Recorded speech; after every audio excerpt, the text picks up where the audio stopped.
जब भी कोई लड़की के माँ बाप उनको जब कोई रिश्ता आता है तो पहला काम वो ये करते हैं, जो करना चाहिए, कि वो उस लड़के के ऊपर बैकग्राउंड चेक करवाते हैं। और ये बैकग्राउंड चेक बड़ा ज़रूरी होता है कि लड़का सही है, वो करता क्या है, उसका किरदार कैसा है, वो काम क्या करता है, वगैरह वगैरह। और ये बैकग्राउंड चेक के बगैर इतनी इम्पॉर्टेंट ज़िंदगी के फ़ैसले में कभी दाखिल नहीं होना चाहिए।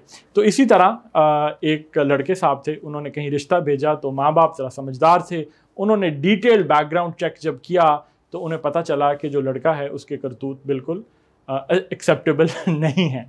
तो उन्होंने जो जुमला कहा वो जुमला तारीख में लिखा जाएगा। उन्होंने जुमला ये कहा कि given the boy's ignominious reputation, word है ignominious, given the boy's ignominious reputation we cannot take him as our son-in-law।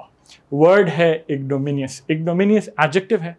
ignominious का मतलब होता है को बड़ा शेमफुल, बड़ी एम्बैरसिंग या डिसग्रेसफुल, जिस पर शर्म आए, राइट। ऐसी चीज़ जिस पर शर्म आए, जो बिल्कुल डिसग्रेसफुल हो, जो इंसान के लिए शर्मिंदगी का बायस बने, एम्बैरसिंग हो।